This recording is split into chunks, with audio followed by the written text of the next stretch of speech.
Assalamualaikum warahmatullahi wabarakatuh. Alhamdulillahi rabbil alamin. Allahumma sholli wa sallim ala sayyidina wa maulana Muhammad wa ala alihi wa ashabihi ajma'in. Jamaah salat subuh rahimakumullah.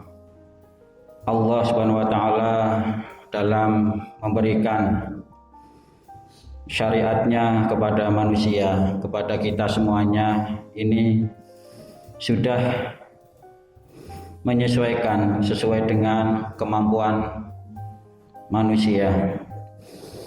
Perintah-perintahnya dari mulai sholat, puasa, zakat,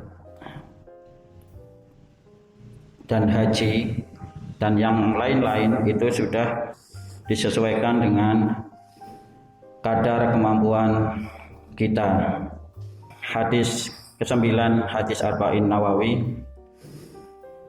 An Abi Hurairah Abdurrahman ibni Sakhr radhiyallahu anhu qala sami'tu Rasulullah sallallahu alaihi wasallam yaqul ma nahitukum anhu fajtanibuh wa ma amartukum bihi fa'tu min mastata'tum fa inna ma ahlakal ladzina man qablakum kasratu masailihim wa ikhtilafuhum ala anbiya'ihim. Rawahul Bukhari wa Muslim. Dari Abu Hurairah Abdurrahman bin Sakhr radhiyallahu anhu, dia berkata, saya mendengar Rasulullah shallallahu alaihi wasallam bersabda, apa yang aku larang hendaklah kalian menghindarinya, dan apa yang aku perintahkan maka hendaklah kalian laksanakan semampu kalian. Sesungguhnya kehancuran orang-orang sebelum kalian adalah karena banyaknya pertanyaan mereka yang tidak berguna dan penentangan mereka terhadap nabi-nabi mereka. Hadis ini memang termasuk hadis pilihan yang memang oleh Syekh Imam Nawawi menjadi hadis-hadis yang pokok yang mendasari kita dalam beribadah. Yang pertama, bahwa kita harus bertakwa dengan sepenuh kemampuan kita. Yang perlu digarisbawahi adalah segenap kemampuan kita, bahwa kita harus tahu diri kita masing-masing. Kalau kemarin disampaikan Pak Musin, puasa ini sarana yang mudah untuk mengenali diri, manajemen atau self management, mengendalikan diri. Nah, kita juga perlu mengenal diri. Betapa banyak orang yang tidak mengenal dirinya sendiri, dalam arti lebih mudah melihat orang lain daripada kemampuan dirinya. Lebih mudah menuding, kamu enggak ini, kamu enggak itu, tetapi dirinya sebenarnya mampunya sampai apa. Ini perlu setiap saat kita lakukan muhasabah, evaluasi atau refleksi terhadap diri kita untuk perbaikan ke depan. Kadang-kadang saya mampunya begini, tetapi sebenarnya itu belum mentok dari kemampuan kita. Kita infaknya segini, saya ikhlasnya segini. Nah, itu perlu dilihat pada diri kita. Sholat kita apakah sudah sesuai dengan kemampuan kita, atau kita masih meremehkan, atau sebaliknya kita malah terbebani. Nah, ini kita perlu terus menilik pada diri kita masing-masing. Yang kedua, bahwa meninggalkan larangan itu harusnya lebih mudah daripada melaksanakan. Karena meninggalkan larangan itu cukup diam, artinya tidak mendekati larangan itu. Kita dilarang misalnya mencuri atau melihat tayangan yang tidak pantas, maka kita cukup tidak melaksanakannya, maka itu sudah mengikuti tuntunan Allah atau melalui Rasulullah. Tetapi kalau melaksanakan kewajiban, kita harus ada upaya. semampu kita. Jadi ada qadariyah, ada andil kita dalam menunaikan kewajiban. Jadi kalau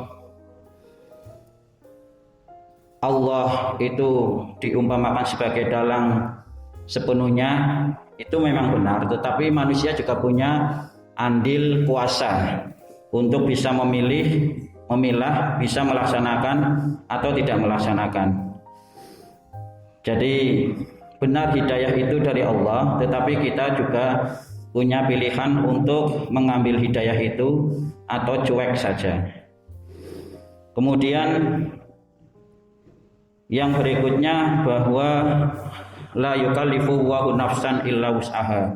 Allah tidak membebani suatu kaum atau membebani seseorang di luar kemampuannya, di luar batas kemampuannya.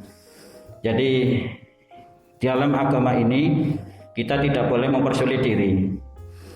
Kita harus melaksanakan dengan juknis yang sudah Allah tentukan. Kadang kita mempersulit diri, kalau begini bagaimana, kalau begitu bagaimana, padahal Allah juga tidak menuntut yang macam-macam. Itu terjadi pada zaman-zaman sebelum Rasulullah, nabi-nabi terdahulu. Ketika disuruh ini banyak pertanyaannya. Bertanyanya bukan mau melaksanakan, tapi jurus joyo endo, bagaimana supaya nggak jadi melaksanakan. Seperti riwayat Nabi Musa menyuruh Bani Israel untuk menyembelih sapi. Sebenarnya kalau dilaksanakan ya selesai, tetapi mereka itu enggan dan mencari-cari alasan. Sapinya yang seperti apa? Jantan atau betina? Betina. Kalau betina warnanya apa misalnya? Jadi terus dikejar-kejar apa, bertanya-tanya yang tidak perlu. Begitu juga umat-umat terdahulu. Nah, ini kita dilarang untuk mempersulit diri atau punya tujuan berbantah-bantahan. Padahal tujuan dalam beragama adalah bagaimana ketaatan kita melaksanakan atau meninggalkan sesuatu. Yang terakhir, jamaah rahimakumullah, hadis ini sebenarnya banyak sekali kandungannya. Yang terakhir, bagaimana Allah juga memberikan fasilitas-fasilitas, keringanan-keringanan bagi kita semuanya, termasuk dalam berpuasa ini. Dan itu masuk dalam rangkaian ayat tentang puasa dalam ayat 185 surah Al-Baqarah, yuridullahu bikumul yusra wa la yuridu bikumul usra. Dan Allah menginginkan bagimu itu kemudahan, tidak menginginkan kesulitan atasmu. Jadi ketika Allah saja ingin umatnya itu gampang, ingin umatnya itu nyaman dalam beragama, dalam beribadah, kita jangan mempersulit diri. Yang penting kita itu antara hati, pikiran dengan perbuatan kita itu cocok. Kadang-kadang kita mempersulit diri dengan hal-hal yang kurang perlu. Jadi marilah kita dalam beragama ini simple, artinya sesuai dengan apa-apa yang sudah disampaikan, dan kita sebagai, termasuk saya orang biasa, hanya mampunya mengkaji lewat orang-orang yang lebih tahu, lewat alim ulama, lewat buku-buku yang dipercaya, lewat pengajian-pengajian. Ya kita terus mengasah diri kita untuk lebih tahu, dan memang tugas kita sampai akhir hayat ini adalah supaya kita terus menambah pengetahuan kita dalam hal dunia ini, lebih-lebih agama yang akan mengantarkan kita bahagia di dunia dan di akhirat. Mudah-mudahan dengan kita terus mengkaji apa-apa yang disampaikan oleh para ustadz, para penceramah. Kita kemudian selalu meminta Robbi zidni ilma, berilah kepadaku ilmu, warzuqni fahma, dan kepahaman. Kemudian setelah kita belajar, Allahumma arinal haqqa haqqa, ya Allah berilah pada kami yang benar itu benar, warzuqna tiba'ah, dan berilah kemudahan untuk mengikutinya, wa arinal batila batila, dan berilah petunjuk mana yang salah itu keliru, wa arinal farzuqna ijtinabah, dan berilah kemudahan untuk menjauhinya. Insya Allah apa yang kita dapat, kita pun akan dibimbing oleh Allah. Walaupun begitu banyak arus informasi yang masuk, entah di YouTube, entah di medsos yang lain, tetapi Allah juga melindungi diri kita dari informasi-informasi yang sifatnya menyesatkan, sifatnya membingungkan kita.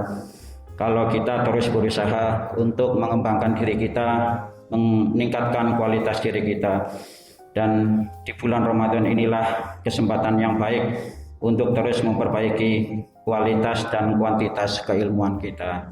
Wallahu a'lam bishawab. Kurangnya mohon maaf. Wal afu minkum. Wassalamualaikum warahmatullahi wabarakatuh.